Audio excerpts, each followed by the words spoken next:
Hello, right. They should be able to see us now. Can you see us? Let's see, they've got to get here first. Okay.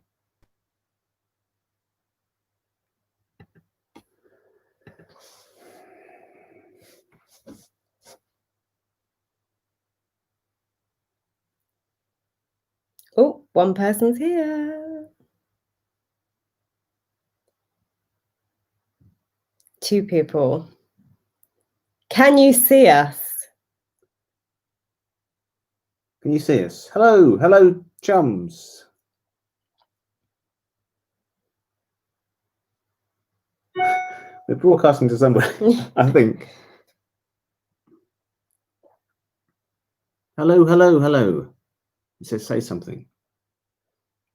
Can you hear us? Can you see it? Yeah. Hello there. Yes. Hello there. Hello. Oh, thank God for that. Right.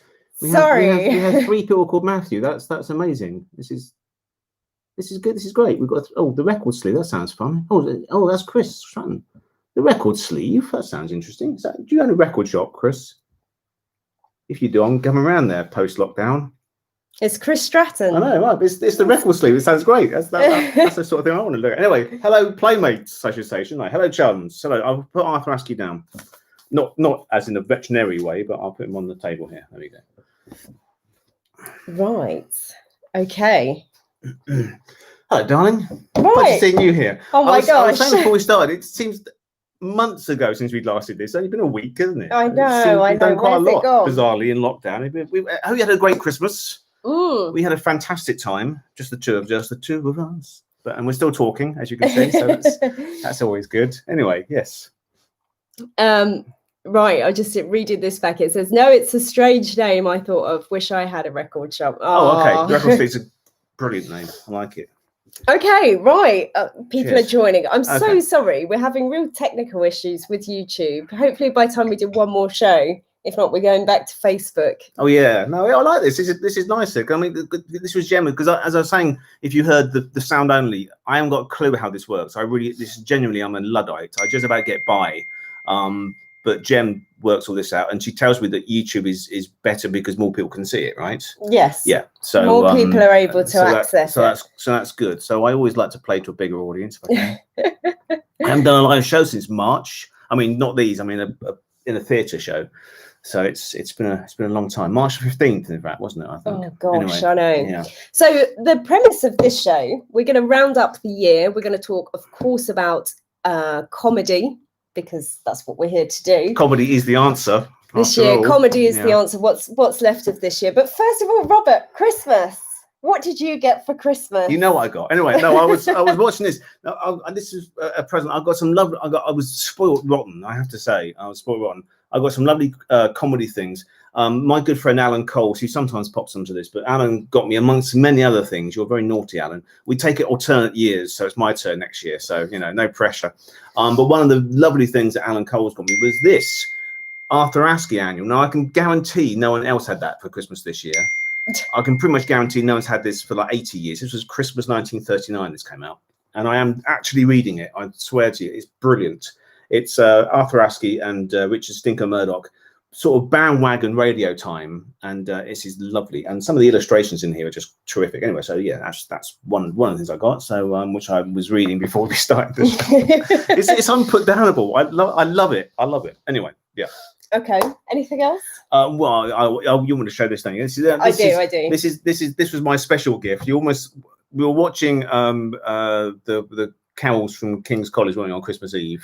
We were. And I had a little drinky, and I was quite tired. And I think they were carols, by the way, from '97. They were pre-recorded carols. Yeah, they were archived carols.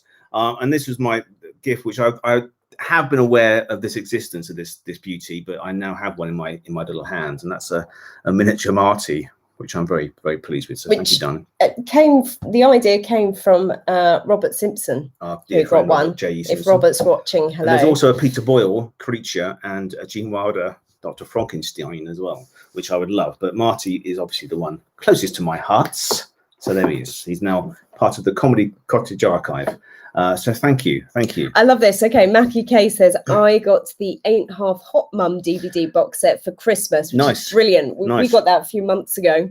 because I'm not going to say why we had to buy that again. But anyway, what? No, but I had a lot. I had all the individual ones because when they were coming out, probably about 10 years ago, I was working for BBC Enterprises quite a lot, so I always would get beautiful sackloads of freebies. But then, of course, they take a lot of space up, don't they, when they're all those individual things. So when they bring these lovely little condensed box sets in, so we have, I'm not going to say why we need to get another one, but we've got...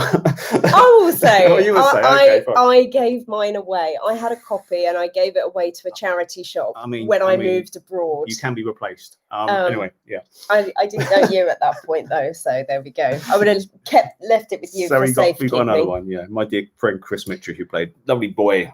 Anything else fun you've got there? Well, he's got quite a selection. Well, I've got a few things. No, I've got that for talk about later. But my dear friend Rick Blackman, who sometimes pops into these. Now we're doing Facebook. This was a present from my mother. YouTube. Sorry, YouTube. YouTube. Yeah, he comes on YouTube. He doesn't do Facebook. He does Twitter. Rick Blackman, a dear friend of mine. My mum got me this Tales of a Ludicrous Gardener by Bill Oddie, OBE.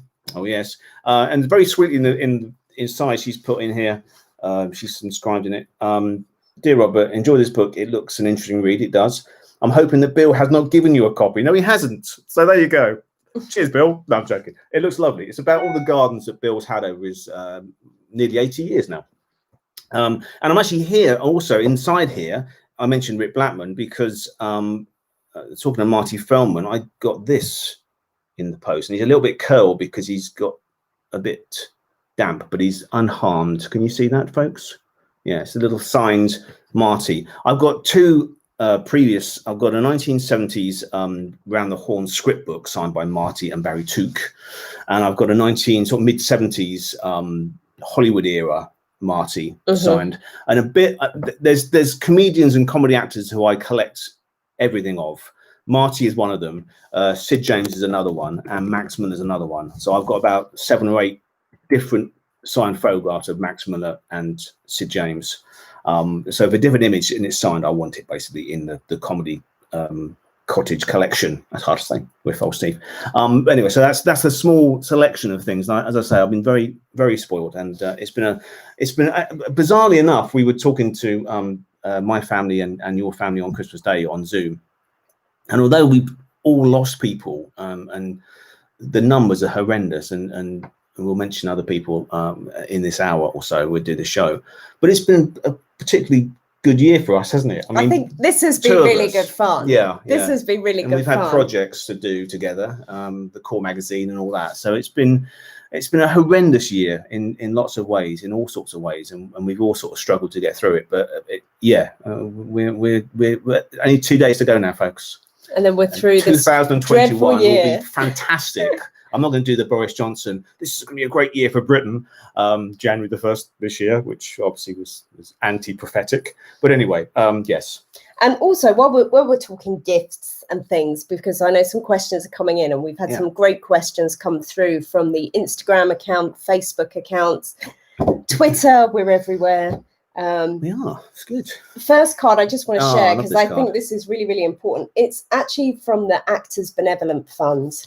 And this was a Christmas card. It's actually been sent to us we've had this from a few people. Actors, basically. Actors. It's lovely, yeah. And I think that is just the most beautiful Christmas card. So please do go and support the Actors Benevolent Fund, because, my gosh, they need it right now. And theatres, when they reopen. Because, the West End, it's been a punch in the stomach for the West End, but the West End will get through. It's the regional theatres, the places that I play and a lot of my friends play, the small art centres and libraries that really struggle anyway. And sort of, 10 months dark has not been fun for any of them. So we send our love to them all. And I hope to be playing some lovely theatres like the Swallow and the Key Theatre, and always lovely Phoenix Arts, etc. But anyway, lovely theatres around the country. Okay, right. Some questions are coming in. So Gavin, which I know you sent me a message about this, he received your book of Sid James as a Christmas present. I think you told me it was from your sister. Well, you've got a lovely sister, and with great taste. I've written 2 books on Sid James. Is it the complete Sid James or the Sid James Cockney Rebel, the biography? because they're both different books. But thank you anyway. I mean, yeah, I think it's a well-known fact that Sid James is my all-time favorite comedy person, one of my all-time favorite people. So I hope that comes across, and I hope you're enjoying it. Lovely. Tonight we eat. Tonight we eat. There we go. Gorgeous. Thank you, Gavin. Right. Okay. So let's just we'll start with Christmas, as a question's come in from Fiona, and she said, if you could spend Christmas with any character, actor or actress, past or present, who would it be with? Gosh. Jane Mansfield. No, not that.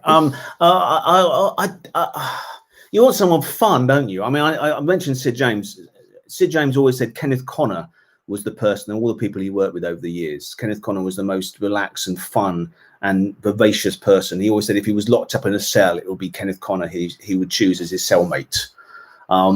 So Kenneth Connor or Sid James.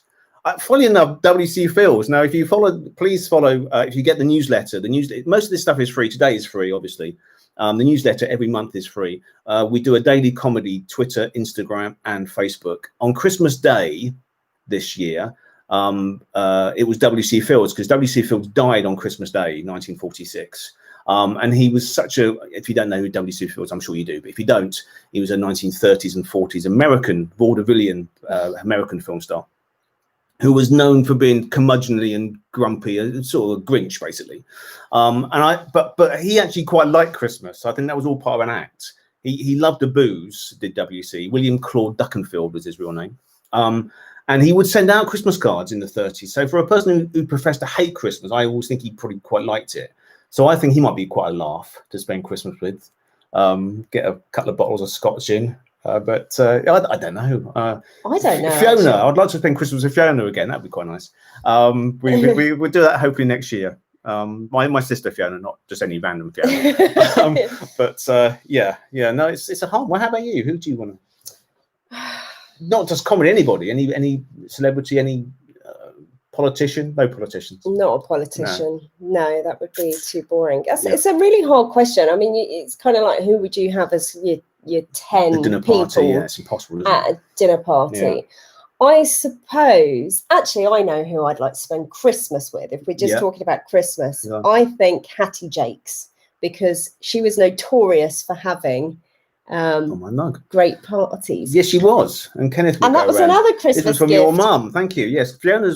My sister gave me the Dick Henry "Your Old Talking Pictures" mug, which Gemma is borrowing tonight. I got, as your mum said, your dear mum said, what do you buy the person that's got everything? Well, a Carry On Loving mug is one of the things you buy them, which I didn't have until now. So thank you. Good. That's good. That's a hard question. How about Fiona? Fiona's got to answer that question too. Who would you want to spend Christmas with? She Fiona? says with you. With me. Oh, there you go. So there we go. Got mutual love in here. Okay. Here's an interesting question. Go on. If you were given the chance to review and host the TV Haven series, Heaven, sorry. Yeah. That Frank Muir hosted in 1992. It's really far. I'm putting an advert in the stage for your assistant. It's okay. It's okay. Go on. Would you jump at the chance? Of course. Who's asked that question? The TV Heaven was an education for me and a lot of my friends, Jonathan Melville and Walter Dunlop particularly, spring to mind. My dear friend Dick Fiddy, who I'm sure you will know if you're TV archivists and TV fans, who's basically Mr. Television at the British Film Institute. Dick Fiddy was the consultant for this. I think it was about 1992. Channel 4, Frank Muir, who was half of the Dennis Norden and Frank Muir team, who wrote Take It From Here and The Glums and all that. And it was basically 3 hours or 4 hours, and they would pick a year. And the very first one was 1967, I think. And they had an episode of At Last, the 1948 show, which I think might be the first time I ever saw that, or certainly an episode, a whole half-hour episode with Marty and Timbo and Cleese and Graham Chapman. And it was a brilliant show. And it was also the first time, we're going to pop some of these things in, thing of the year. The DVD Blu-ray of the year for my money, and I've banged on about this before, but the first time I saw this particular show was with the TV Heaven 1960, and this is the definitive Blu-ray edition of The Strange World of Gurney Slade, which is, I've only just noticed on the spine there, it's called The Strange World of Gurney Slade ... again. And this is a Blu-ray of I've been watching these again up to episode 5 of the 6. And they're just as brilliant as I remember they are. And this package is superb. So this is my Blu-ray of the year. You get all 6 episodes. Tony Newley, Sid Green, and Dick Hills wrote the scripts. You get 3 discs in here. The 6 episodes, the bonus features of some wonderful trailers they did about two or three years after this came out on telly, when they were trying to repeat it. And they're so wonderfully observed that they basically, you know, I hate that phrase, before their time, but it was before its time. It was nuts. It's inspired Python. It inspired David Bowie. It inspired so many people. This, and the second disc has got 3 episodes of Tony Newley's TV spectacular shows with great guests, Shirley Bassey, Peter Sellers, and Jeanette Scott. And the third disc is a brilliant film he made in the early 60s called The Small World of Sammy Lee, which is quite gritty, funny but gritty. If you want to capture the essence of Soho in the early 60s, that's the film. So it's all on here. So this is just, I'm tucking into this, and it's my happy place basically. So I like the music. Oh yeah, Max Harris. Now, what was it you said this compares to as a modern day? Oh well, yeah, funny. I mean, all sorts. There's bits in it that are pure Python, and I did a little film about this on the YouTube channel. When I was doing a book on Monty Python in 1998, the Monty Python Encyclopedia, I asked the 5 lads at the time who inspired them, what inspired their comedy. And Eric Idle said Tony Newley in The Strange World of Gurney Slade, but only that. He wasn't a big fan of Tony Newley, but he loved him in that. And you see bits of there's bits which is pure Fred Tompkinson singers, or when there's a jury scene where they're all singing the verdict, and Newley's conducting it. It's pure Python 10 years early. But Fleabag, there's a bit I'd forgotten because I've not seen this since Fleabag came out, if that makes sense. So I saw this when Network brought this out on DVD probably 10 years ago. And Fleabag has come out since then, obviously. There's moments in it where he's walking away from the camera and go, leave me alone to the camera, which, you know, Fleabag got. I love Fleabag, it's brilliant.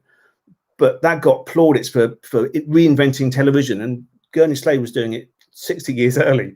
Anyway, so there you go. But so buy Gurney Slade because it is just wonderful. And if you love Tony Newley, like I love Tony, you know I love Tony Newley. I play a lot of Tony Newley. I know. I play too much, but this is just pure Newley. It's absolutely it's my TV heaven. So yeah, so it's a very long answer to your question. Yes, I would love to do that on some channel. Should we talk to people? Yeah, let's talk to people. Okay, that'll be my job. Yes, your job. Speaking of things to do, somebody here's asked, have you ever tried to write a comedy? How dare you? I have. Yeah. With me, we tried to write one. Yeah, we did. We wrote a half hour in lockdown, actually, but that's their hangs a tale. I have. I always. It's hard to write. I mean, I've written plays.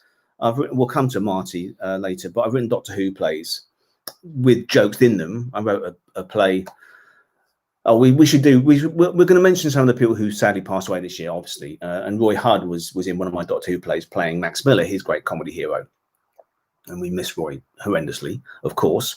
But I gave Roy's Max some jokes, some new jokes. They weren't just recycled Max Miller jokes. I wrote some new Max Miller jokes for Roy to do, which was fun. But yeah, I mean, and obviously Jeepers Creepers has got some funny bits in it and some sad bits in it, which and I think I'm allowed to say, because the contracts have been signed, that Spiteful Puppet, who made Jeepers Creepers through the eyes of Marty Feldman, available now on CD and download, have basically commissioned us all to get the band back together, haven't they? So myself as writer and the actors, etc. So watch out. So watch out. I've got to write that starting about now, tomorrow probably. But well, let's talk about people that we've sadly lost this year, because Matthew's actually asked about in memory of our beloved Barbara Windsor. Oh, of course, Babs. Of course, Dame Babs. Which of her Carry On performances are your favourite? I've always got a real soft spot for her very first one, Daphne Honeybutt in Carry On Spying. I don't think she ever looked better in anything she ever did. The lighting on that, the black and white photography really suits her, I think. And she looks so beautiful and fresh-faced, and she's up for it. You can tell she knows she's got a good gig here. So she's really, and her and Kenneth Williams obviously clicked. And it's Bernard Cribbins' birthday today. Happy birthday, Cribbins, to you. If you're watching, you're probably not. But I loved Bernie. I did send her a message earlier. Yeah, so I love that. Barbara's own favourite was Bettina in Carry On Henry. She liked that because, again, she liked the way she was lit. Alan Hume lit that one. And if you watch it, God, she looks stunning. Some of the bit like the lights we've got on here that some of your lovely money has helped pay. Thank you so much for our new equipment.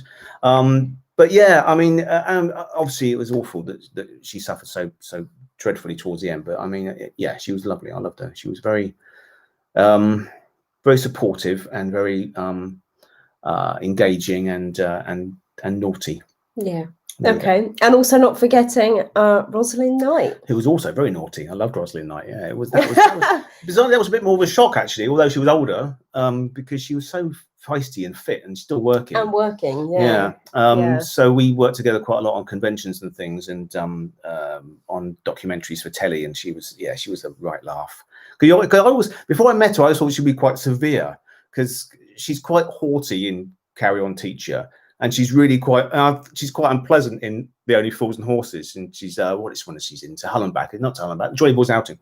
Jolly Boy's Outing as the landlady. I'm thinking, well, she's an actor. Of course, she can play those parts, right? And she was the sweetest. She was so funny and frivolous and really sort of professional on camera. But when the cameras weren't rolling, she was really naughty and outrageous. And I loved her. And that was a bit of a shock, actually. So I miss her too. But yeah, it's but a good life. I mean, she was 87, wasn't she? So yeah.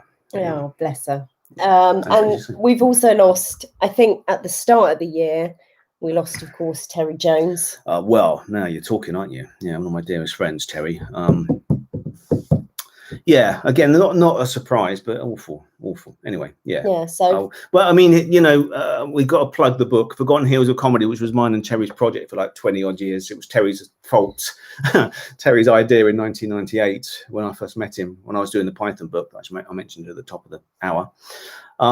So yeah, that book's finally coming out, and it's obviously the forward that Terry wrote is very funny and very Terry. And he was just the nicest person, just loved him dearly. And we should also mention, before he passed away, it's not going to be an obituary show, but we just got to mention these people. If we mention them and you don't know who these people are, you know who Terry Jones is. Else you should turn off now. But I mentioned Rick Blackman, his dad, Christopher Beanie, who you'd probably know from Upstairs, Downstairs, and in Loving Memory with Thor Heard. He sadly passed away on January the 3rd. That's right, isn't it, Rick? Yes, January the 3rd. And by glorious serendipity, Rick did say I can mention this because it's 1 year since he died, this coming Sunday. And Talking Pictures TV, who we love dearly, I've been running Upstairs Downstairs on a beautiful Sunday night. It's that slot. It's the Upstairs Downstairs slot. And Chris's first episode is this Sunday. So a year to the day since he died. So there's some sort of magical pantomime fairies going on. I just loved Chris. He was such a laugh, and he had such a great career, child actor in the Grove Family and all that, right? So I saw him panto several times, but anyway, yes, go on. Okay, so there we go. Right, so some more questions that have come in. Let's lighten the mood a little bit. So yes, these people will live on forever. Carry on laughing. Okay, great. Some questions coming in here, but I want to just first of all turn to some questions that came in on Instagram. We'll start with the Instagram. Clever. You did this little thing, little poll thing. You could put your questions in. Yeah, okay, come on. Yeah. I've not seen these, by the way. So because I know some people have trouble typing in, so they can't watch live, so they've got their questions in. So I'm going to kick us off with obviously these are all different names, but let's start with this one. Comedy Music Film Archive sent us this one. It says, what era would you consider to be the best for comedy? Cool, blimey. I think I said this before, but I'm always optimistic. There's always something good and something bad out of every decade. I suppose the one I go to most is the one I grew up in, so the 70s into the 80s. Mm-hmm. So stuff like the Goodies, we should mention Tim later, and the Two Rons and Morecambe and Wise and Bless His House. And then when I got into my early teens, the Young Ones and Rick and Aid and all that. So I suppose I imagine that's probably what is your formative years. I think you're probably the same.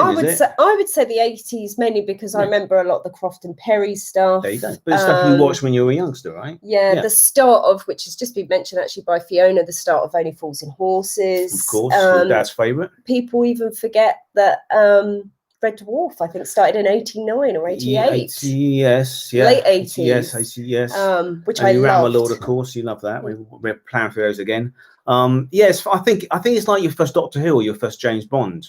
Yeah. My Doctor Who is Tom Baker because it's the first one I saw, right? So I think it's that. Although as a comedy historian, I mean, I think the 1930s has got a hard act to beat. You got Stan and Ollie at their peak. You've got the Marx Brothers. You've got Will Hay over here.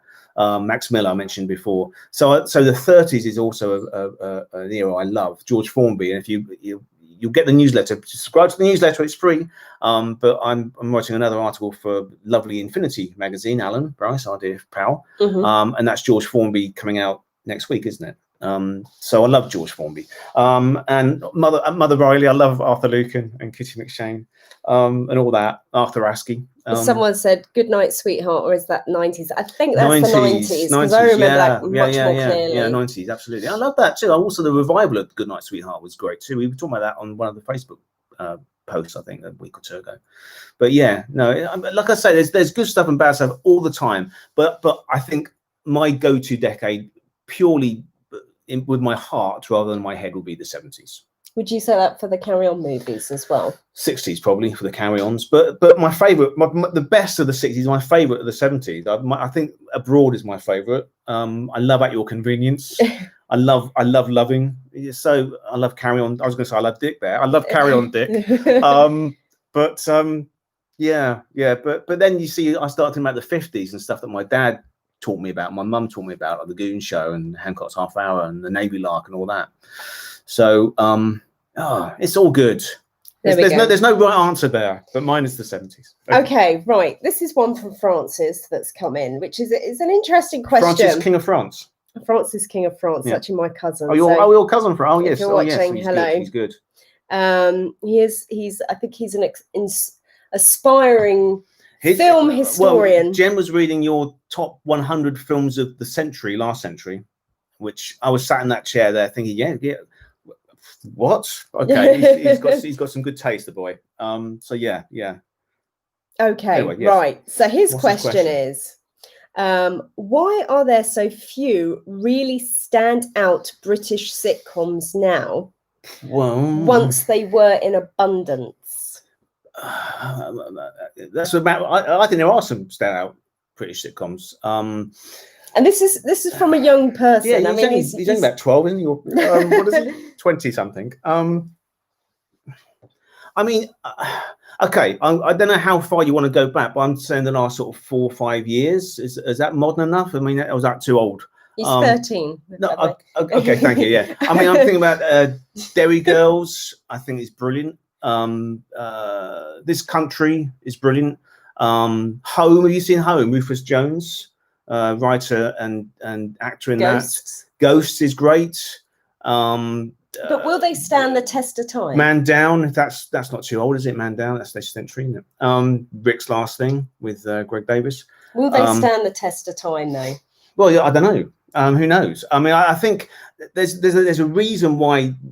I think we're talking about the classic 70s sitcoms like that Dad's Army and The Good Life and those sort of things, aren't we?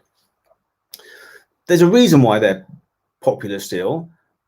First of all, they came out when there's only 3 channels, so there was less competition, so they were watched by more people, hence they were more popular, hence why TV executives subsequently think these are good to repeat, and they repeat them.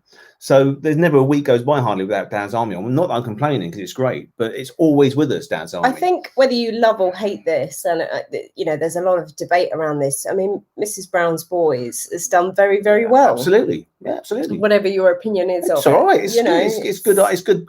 It's the time slot is perfect. It's after the pub shut. They put it on after the pub shut, and it's like after a couple of jars, you're going to laugh your pants off. They're shut all the time now. Oh well, oh God, that's so old-fashioned, isn't it? So if you know my phone number, you phone it. It says I'm either in a library or a theatre. I'm not, because they're both shut. But my mum, who bless her would have been watching this, but she obviously She's 83 next month and doesn't really want to venture out to my sister to watch it with her.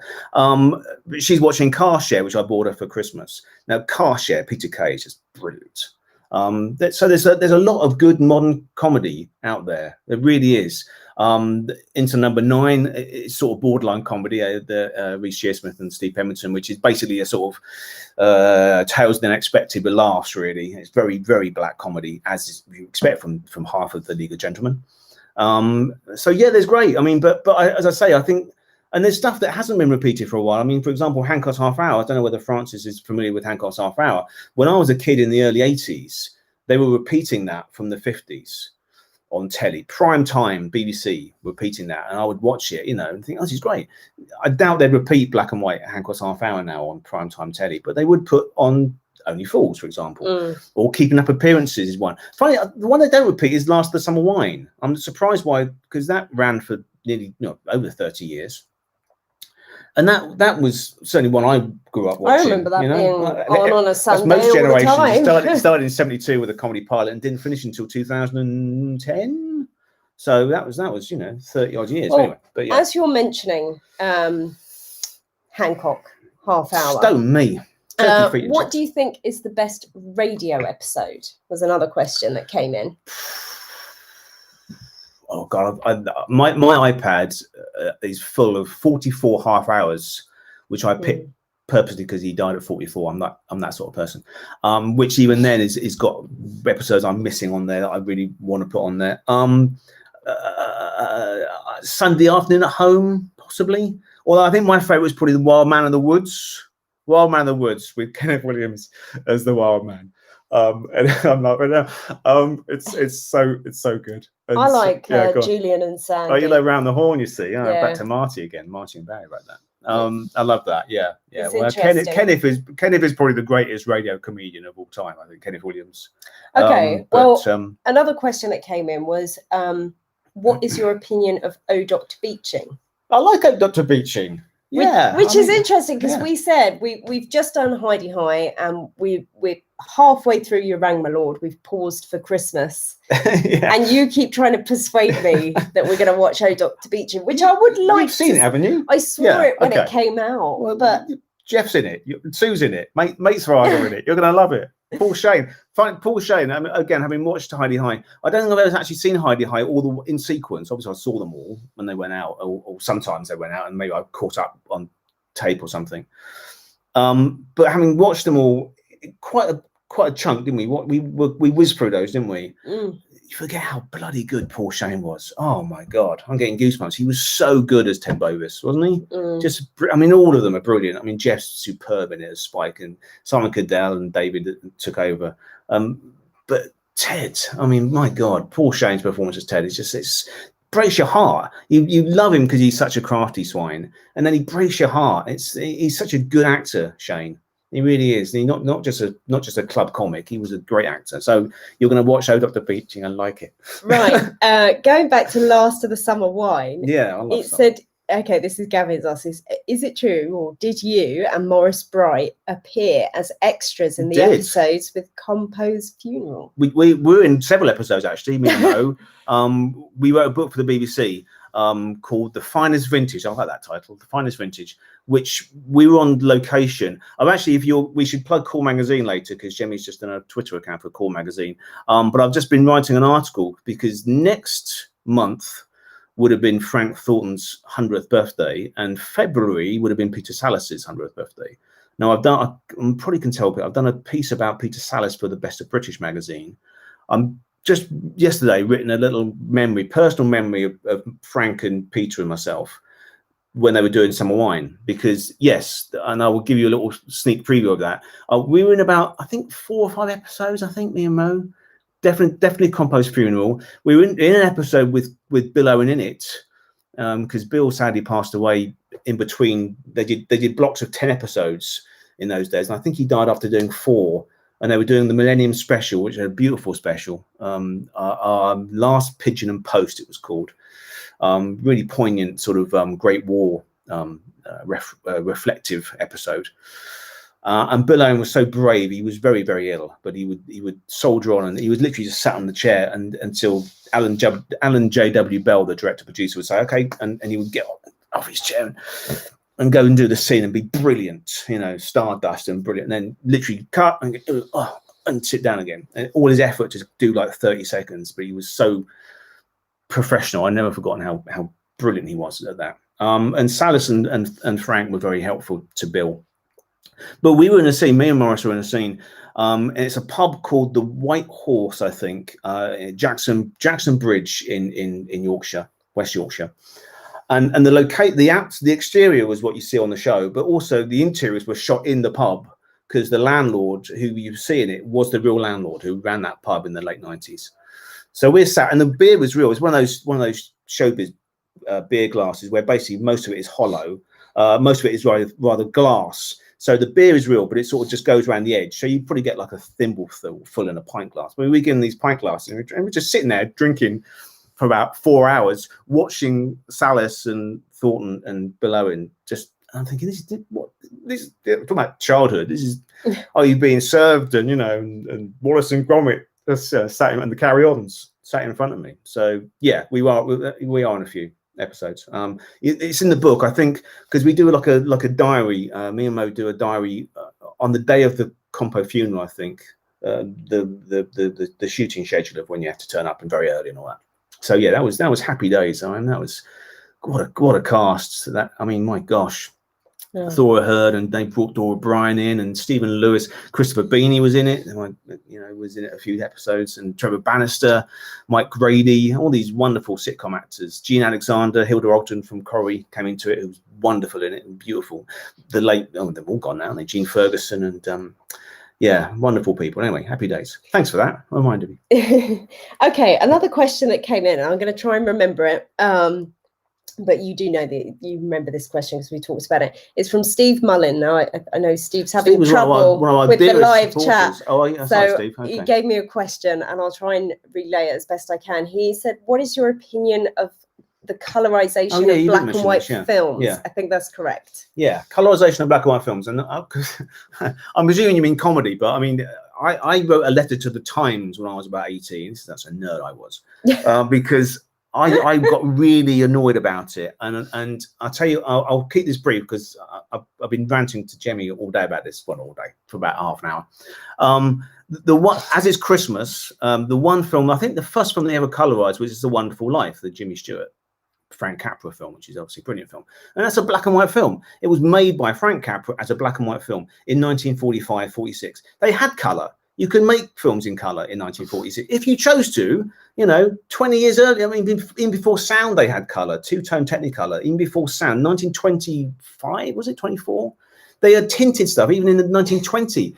Douglas Fairbanks's Robin Hood, 1921 was tinted color.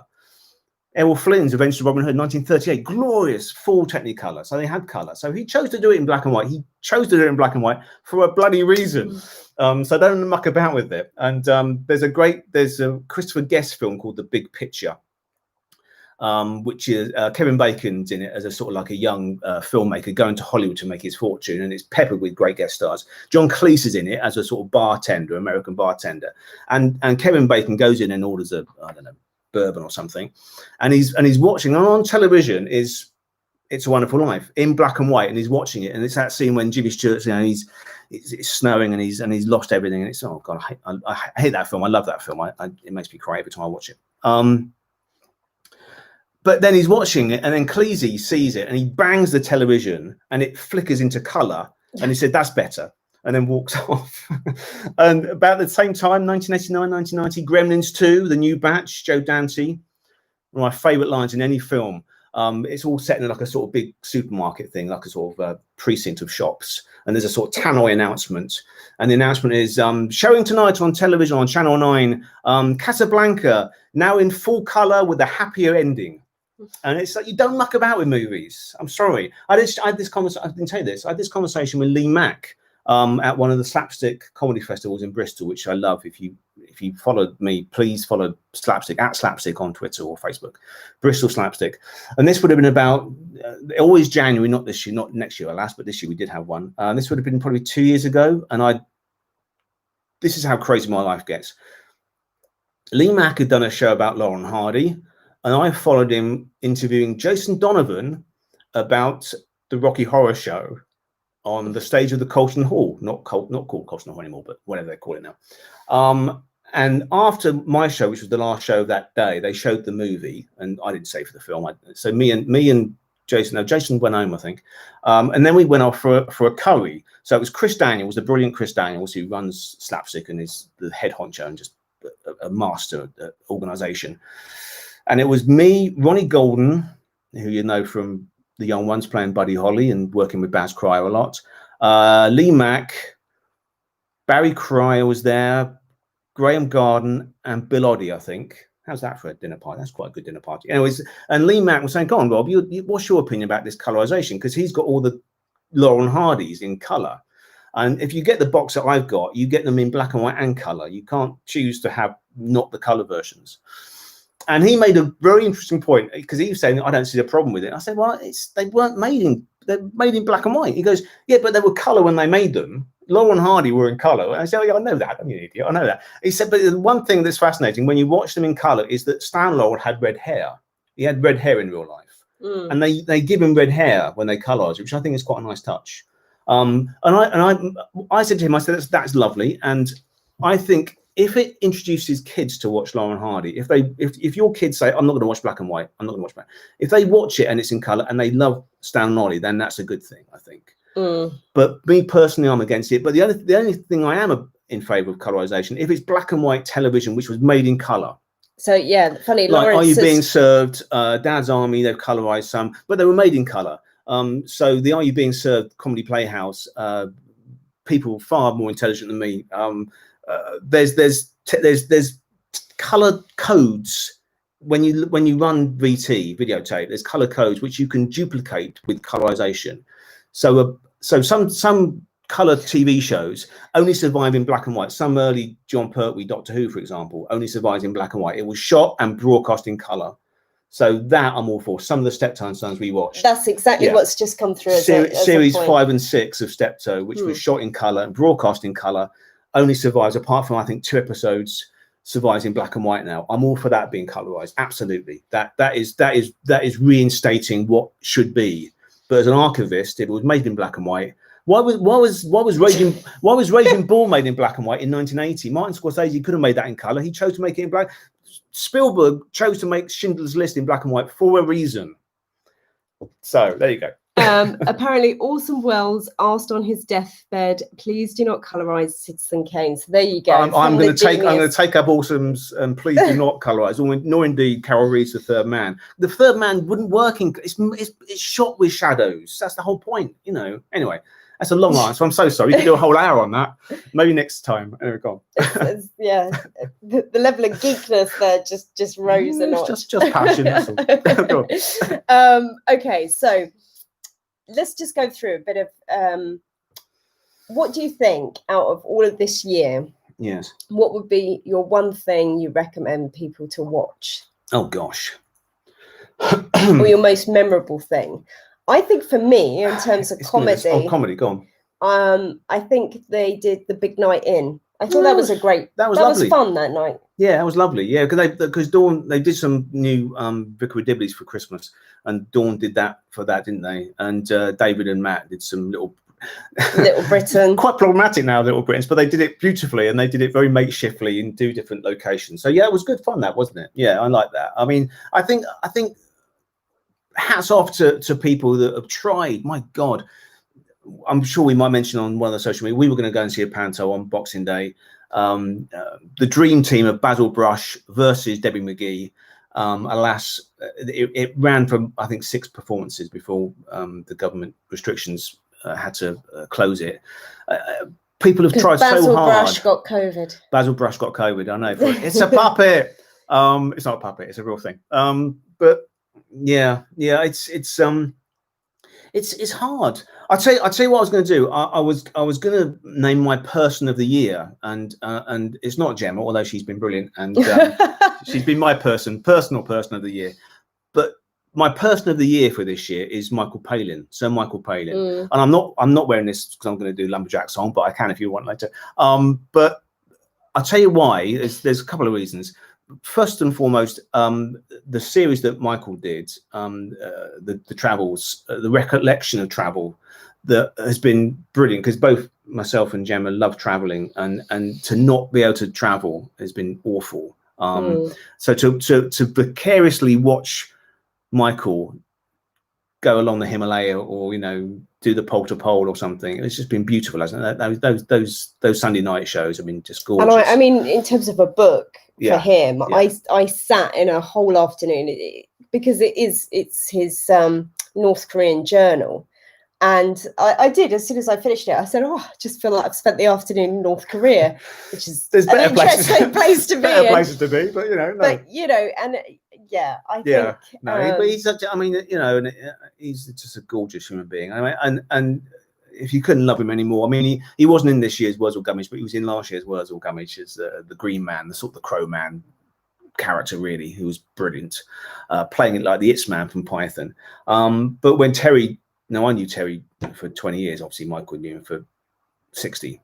And Michael's tribute to Terry on telly was just beautiful, I think. Just a true friendship there, and just true love, pure love. So yeah, he's one of life's thoroughly decent chaps, is Michael.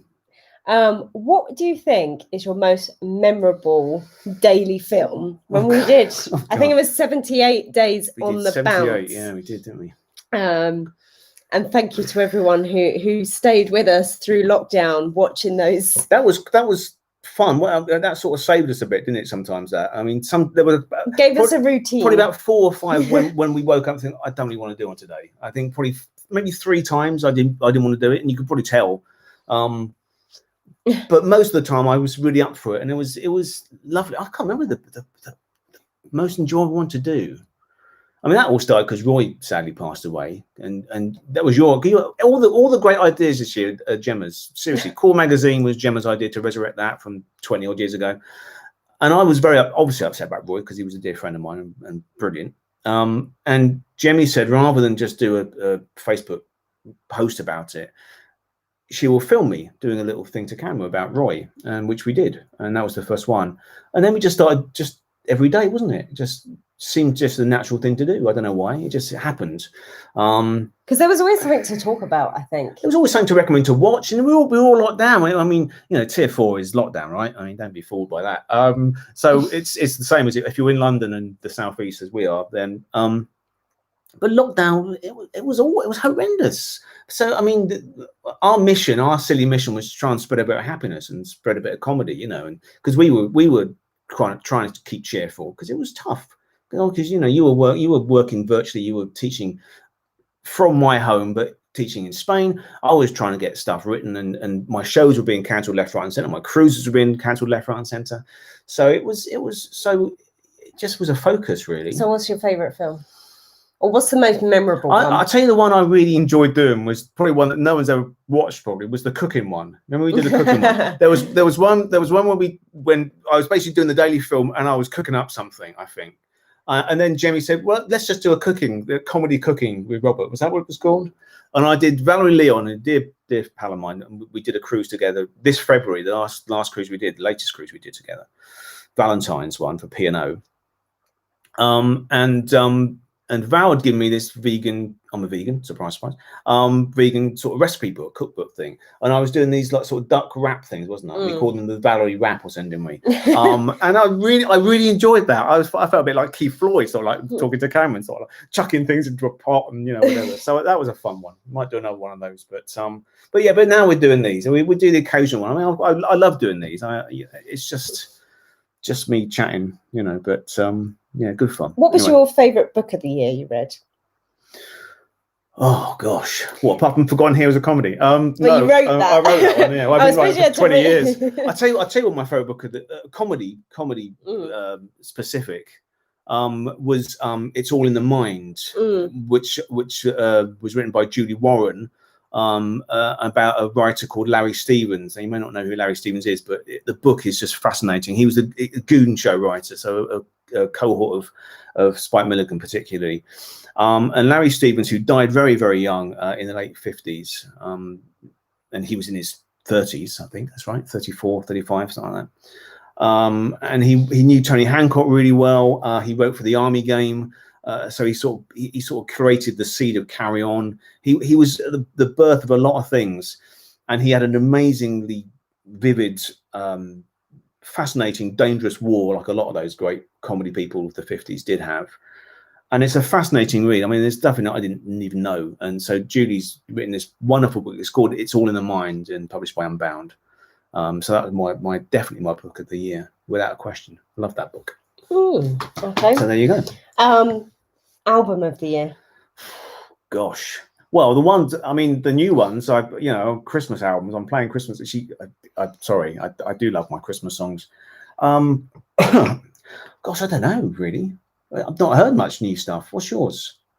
Mine was probably the one you got me for Christmas. Good. Okay, yeah. Which is the Hi-de-Hi. What's the official title? It's called the Hi-de. It's not a new one. That's 40 years ago. But it's called the Hi-de-Hi album, I think, isn't it? I have a picture. Yeah, of it. that is there. Yeah. Oh gosh. Yes, the Hi-de-Hi. Official BBC vinyl. I'm not sure if this could be seen, but there you go. Look at that. This was bought for me on vinyl from Robert for Christmas, and it is an absolute treat. So if you have a vinyl record player, it's as rare as hen's teeth, I've got to say. A good copy, and that's a pristine copy. But yeah, I think they should re-release it. Well, I was saying to you when today, because they did release it was BBC Records, and they did release a lot of those, because I've got a load of the vinyl. I love vinyl, and I saw today on the news, you told me, didn't you? It was the highest vinyl sales in 30 years or something this year. So vinyl was going through the roof, which is lovely. You can't beat vinyl for sound quality.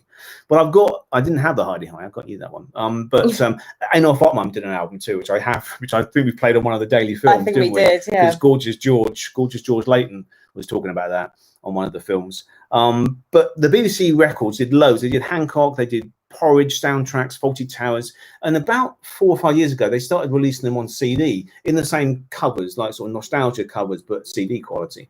They never, as far as I know, never released Hi-de-Hi, and I don't know why, because it's brilliant, and it's new Jimmy Perry and David Croft scripts, and it's from the Simon Cadell era. So they're all doing bits and bobs, and Jeff and Shaney do Make 'Em Laugh together, and it's lovely. It's lovely. Anyway, so I'm sorry, I've thought my album of the year, which is of course McCartney 3. I thought McCartney you'd say 3. that. Yeah, which is, go and buy it. It's recorded in Rockdown for a man who's 78. My God, that guy can sing a song and write a song and play an instrument, can't he? But you heard it here first. I think my old actor. I don't like saying that. They're my old actor that I discovered, or an actor I discovered this year, or actress. Oh, gosh. And I'm going to share it because I think she's watching. Is the lovely Sabrina. Wow. Yeah. And do follow her on social media. She put some gorgeous pictures up. What Susie's at? Is it Fabulous Sabrina or something? Isn't it? Is that right? Yeah. Fabulous Sabrina. Yeah. Lovely. Yeah, I think I did that. My dad was in the RAF with her brother, and I think this could be apocryphal. This could be my dad just stringing a line here. But anyway, no, she's 50s sort of glamour girl. She's and worked with everybody, Frankie Howard and Steve Allen and people. So yeah, I love Sabrina, and that was a happy sort of connection with Susie on purely via these. I think that was it, wasn't it? One of these shows that we mentioned, Sabrina. I think she was probably in one of the Talking Pictures films that I recommended on a daily basis. Blue Murderers and Trees. I'm so excited. Yeah, I mean, I learned about Sabrina this year. So well, that's good. That's good. The power of social media. Just calling back to the film, something Gavin's just raised. He said your video tribute, and I agree with this. I think it was the most watched YouTube film we did, was to Tim Brooke Taylor, which was very on the which was very on. I think it was a real sincere video that you did. Well, of course. That's It nice. really came. We shot that in one take. I think it was about 10 minutes.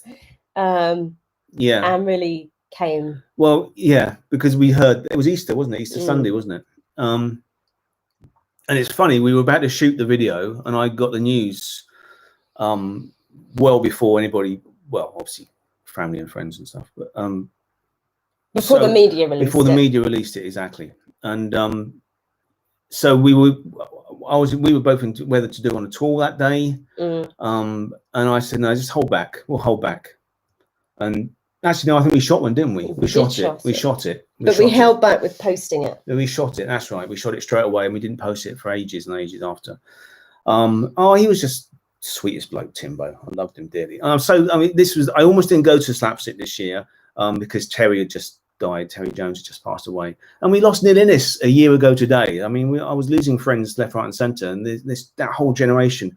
And having got from my mum for Christmas last year the BFI Do Not Adjust Your set, which was Michael P and Eric, and Terry G came in later, but Terry J and the Bonzos, of course, with Viv and Neil, and I watched those literally, and then Neil died on the 29th, and then Terry died on the 20th of January, I think it was. So I almost didn't go to Slapstick, and then last minute I think Chris said, come along. I think someone dropped out. I think something they had like an hour spare, and Chris said, come over, we'll miss you being there, come and just do something with Robin Ince about sort of classical comedy, any way to shoehorn a little tribute to Terry. I think that was the idea. So sort of Roman and classical Greek comedy. So we did that. And Tim, the goodies were very supportive of Slapstick, and Bill and Graham and Tim. Bill, I remember Bill saying, I love Bill. He said, what are you doing here? He said, oh yeah, of course you're here. You're always here. And I went over and gave Tim a huge hug and just said, I love you, man, like that. And he sort of realised why I was doing it, and that's why I'm just so glad I went. But no, he was just the sweetest bloke. I mean, this is what I get really angry about. And I don't often get angry, but this is what I get really angry when people come on TV not wearing a mask and denying it and saying, I'm not going to have the vaccine. Why the hell would you be so fucking stupid not to have the vaccine? Don't get us kicked off. Not to wear the mask. No. I mean, they're denying it happened. Well, I've lost friends, and we've lost brilliant people, Timbo and Bobby Ball and Eddie Large to this thing, and 70 odd thousand people. So don't be an idiot, I think also though, we're coming to the end now. Oh gosh, are we? Yes, we are. It's about time before we get dragged off. Go on. But one thing I will say is I think some of my favourite performances that have come out of lockdown are people such as Lenny Beige. Used to do a great show. There was Toby Haydock with his XL Malarkey. Yes, cheesy nights. He's probably still doing that. He's probably on about half an hour. Yeah. And one of my favourite things that came out of the kind of second lockdown that we had in November was seeing the Heidi High Gang reunited. That was lovely. Yeah.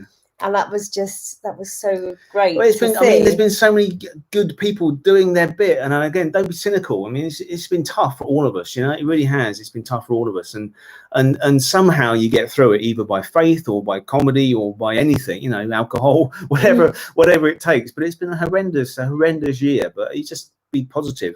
I mean, I'm not going to get emotional again, but the Cannonball song, or together we'll be okay. It's true, So there we go. Laugh me a laugh, grin me a grin, and all that. But But anyway, we will be back. We will be back in some point in January. I'm sure we'll do another show. So a couple of things to finish off.